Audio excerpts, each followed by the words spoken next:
la République, donc éparpillés dans toute la République. Je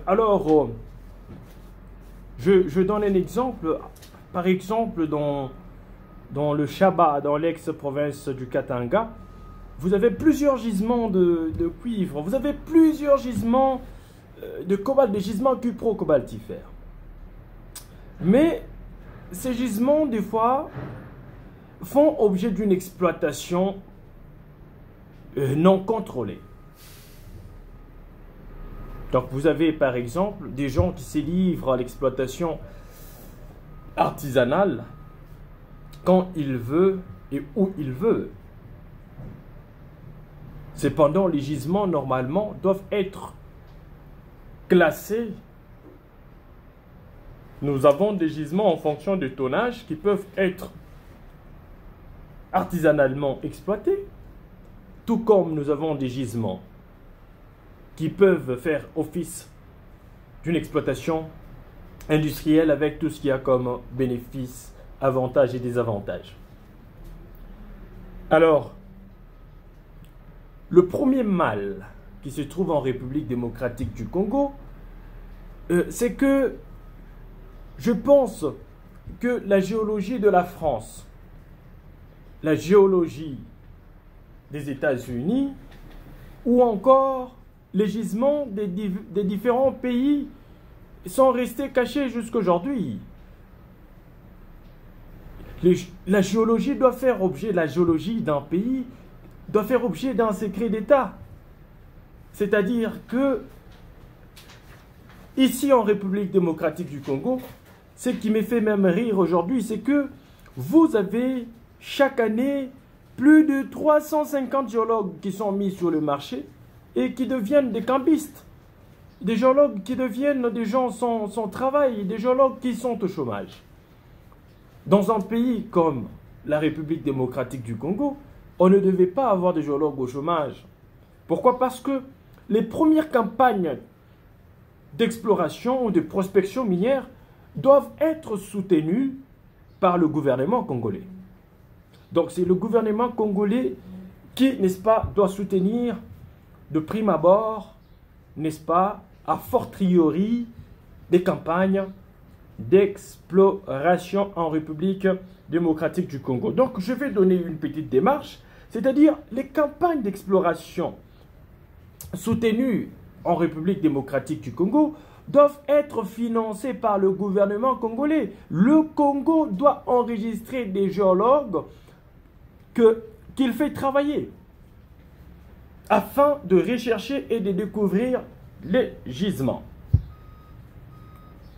Et ces gisements, selon que nous avons été enseignés, n'est-ce pas, un géologue, c'est un monsieur qui garde un secret dans son cœur. Il ne donne pas les données géologiques d'une entreprise d'abord. Il ne livre pas ces données. De la même façon qu'il ne doit pas livrer les données géologiques d'une entreprise, de la même façon, n'est-ce pas, il doit y avoir des données, n'est-ce pas, qui sont classées, n'est-ce pas, au ministère de Mines, des dossiers qui sont classés, n'est-ce pas, à la direction de géologie, n'est-ce pas, des dossiers connus, n'est-ce pas, par la Chambre des Mines, des dossiers, n'est-ce pas, qui gardent les plus grands secrets, n'est-ce pas, de la géologie, en ce qui concerne les réserves et les ressources, n'est-ce pas, minérales de cette république.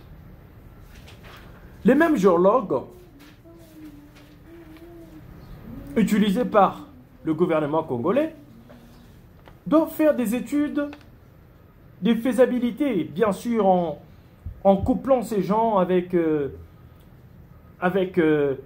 des services spécialisés afin, n'est-ce pas, de faire des études de faisabilité, n'est-ce pas, évaluation, donc quantification, qualification des gisements, n'est-ce pas, ces gisements peut-il faire objet d'une exploitation artisanale?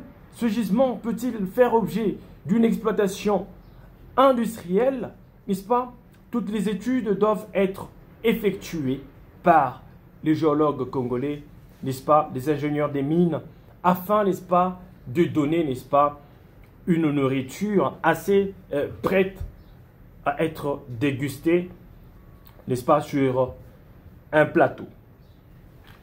Alors c'est lorsque le géologue congolais vous dira, c'est lorsque le ministère de Mines, la direction de géologie et tous les services connexes seront au courant que, n'est-ce pas, à Dilolo par exemple, nous avons autant de tonnes de cuivre qui peut être exploité, n'est-ce pas, d'une manière industrielle avec des bénéfices qui pourront être générés autour de autant d'argent, n'est-ce pas?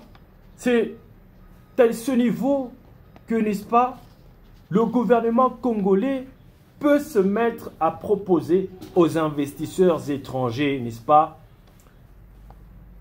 les différents gisements. Donc, la recherche de investisseurs étrangers. C'est vrai que je vois qu'aujourd'hui, on a fait une structure pour, n'est-ce pas, les générations à venir, etc., etc.